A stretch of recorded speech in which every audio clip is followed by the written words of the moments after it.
Olá pessoal, sejam bem-vindos ao canal WR Filmes. Para quem não me conhece, meu nome é Wesley Ramos. Vamos lá, sem mais demora, vamos falar sobre O Homem nas Trevas 2. Essa sequência lançou quinta-feira, eu achei esse filme na quarta em cabine e tá corrido, mas enfim, não vou falar aqui da minha correria, vamos falar sobre o filme O Homem nas Trevas 2. Nós temos o retorno do Stephen Lang interpretando Norman Northstone. O filme conta com o roteiro de Fede Álvares e com a direção do Rodo Sayagüez. Eu acho que é assim que se fala, mas enfim. Essa sequência nós temos o cego, né, Norman, o militar cego Norman Northstone, ele que tem uma filha nesse segundo filme. Ele acaba disciplinando essa filha, cuidando dela em casa, né, de forma bem reclusa mesmo da sociedade, e a gente tenta aos poucos nós vamos acompanhando, vamos compreendendo por qual motivo ele faz isso.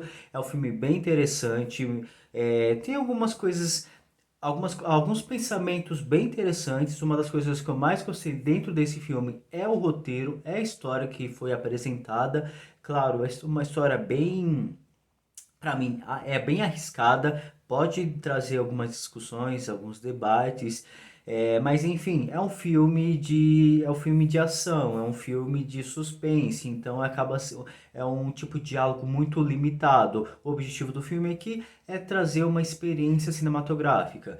E questão de direção, para mim, é o que o filme mais pecou. Mas enfim, vamos por partes.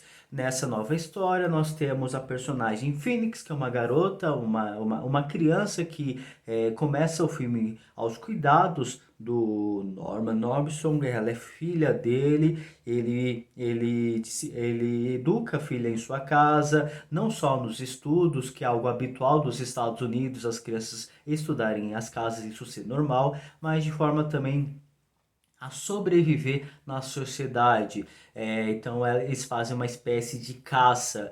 Tanto o Norman quanto o cachorro vão à caça da garota, vão atrás dela e ela precisa sobreviver, precisa escapar. É algo bem bizarro, mas enfim, depois a gente acompanhar o primeiro filme, né? Nada ali acaba sendo tão bizarro.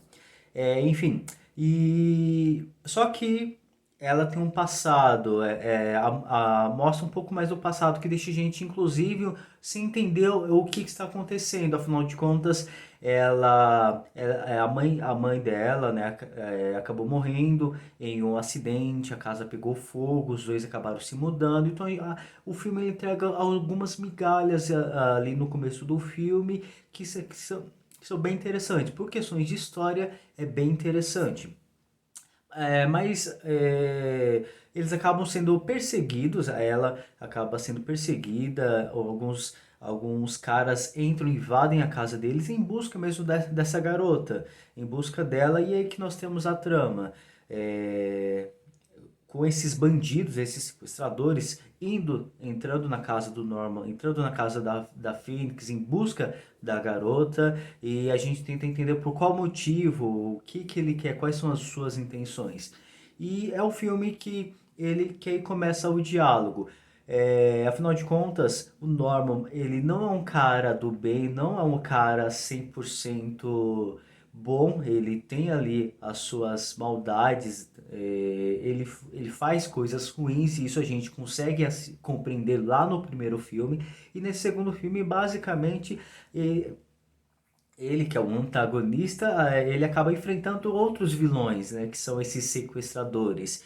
A história ali que é contada aqui, de que, claro, vou abrir agora para os spoilers, para a história ali mesmo do próprio filme, então se você não assistiu, não gosta de spoiler, por favor, saia, sabe, ou fique por sua conta e risco. Bem, já esses sequestradores, que é algo envolvendo ali a jovem Phoenix, que ela basicamente ela não é filha do Norman, ela é filha de uma cozinheira, que é um termo usado para quem fabrica drogas, para quem cozinha, para quem manipula, né, e cria as drogas. Então ela basicamente é filha de traficantes, né? Tanto de maconheiro e também de quem vende, né, drogas. E eles, devido a esse acidente aí, eles acabaram perderam a jovem, porque a jovem ela foi meio que raptada pelo próprio Norman, ela começa a ser cuidada pelo Norman, que é o cego do primeiro filme, o militar cego do primeiro filme. Afinal de contas, ele tem todo aquele drama envolvendo ali a perda de uma filha, né, que a gente acompanhou na primeira história. E aqui nesse segundo tem toda essa questão de que ele, que não é um cara 100% do bem, é um cara ruim, é um cara que faz maldade, faz coisas ruins, né? Ele não é um vilão, mas ele não é um mocinho. Afinal de contas, as atitudes, as ações deles são ruins. E nesse segundo filme, ele acaba vendo uma oportunidade ao ver essa criança basicamente ali abandonada na rua sem ninguém devido a um acidente que acabou acontecendo. Ele acaba tomando a menina para si. Só que ela tem pais e esses pais estão em busca dela, que é um dos motivos até mesmo dele manter ela trancafiada às sete chaves, não deixar ela sair, manter ela estudando em casa, enfim. Só que esses sequestradores ali, que basicamente são os pais dela, né?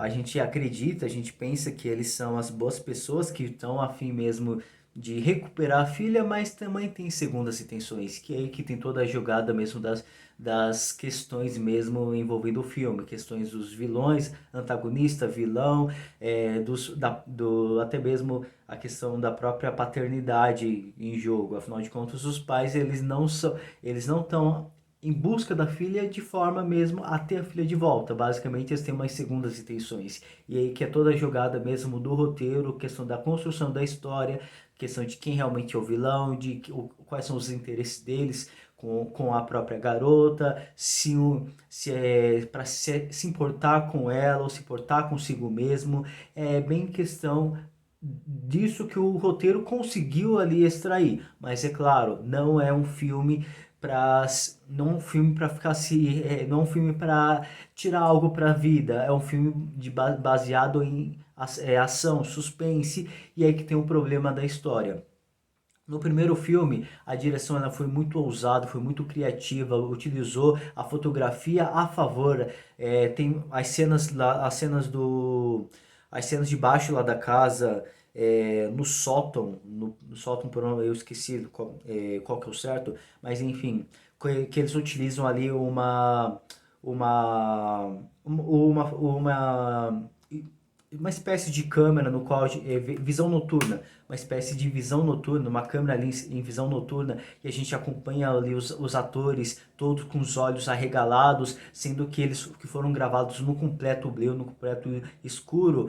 Já nesse filme faltou muito dessa ousadia na questão de construir ali um visual bacana, uma fotografia muito mais trabalhada, a ponto de a ponto de mostrar um pouco mais do universo ali do próprio Norman, do próprio militar cego.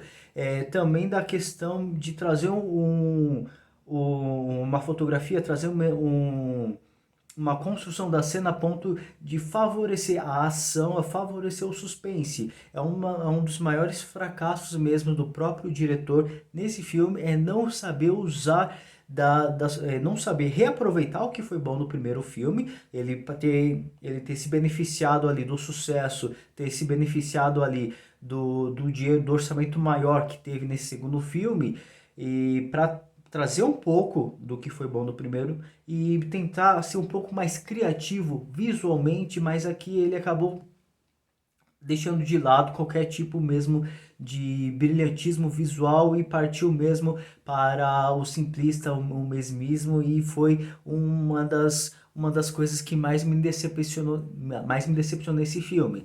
A história é bacana, é interessante e conseguiu ali trazer ali uma atenção, trazer ali uma dúvida logo no começo da sessão e até mesmo essas questões sobre o real motivo de querer a filha, o real motivo de querer cuidar dela. Para mim isso me chamou a atenção, mas o filme acabou fracassando mesmo na questão mesmo visual.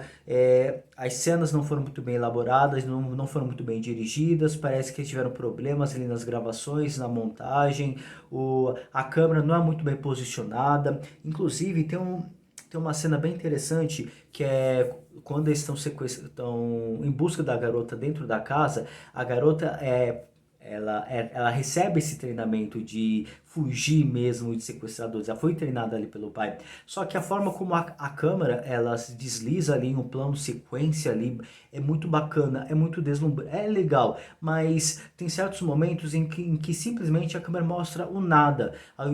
Simplesmente mostra o nada. Não traz um suspense, não traz ali um, não consegue exprimir ali uma tensão necessária ali que poderia ter feito se tivesse posicionado melhor a câmera, se tivesse desviado, tivesse um ambiente melhor, enfim, um trabalho melhor visualmente. Nas lutas também, nas cenas de luta, se tivesse mesmo posicionado a câmera, uma iluminação, pensado um pouco mais como a cena, como aquele quadro ficaria mesmo para o espectador, aí sim teremos um filme bem melhor, pelo menos para mim. As atuações, elas foram boas, as motivações dos personagens, elas são ali, de certa forma, coerentes ao ponto que o filme consegue trazer, consegue tratar, e basicamente é isso.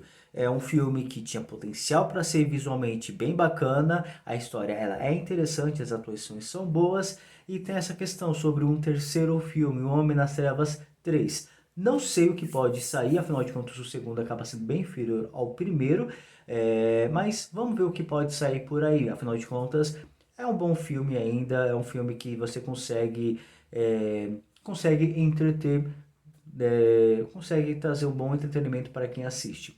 Bom, pessoal, é isso.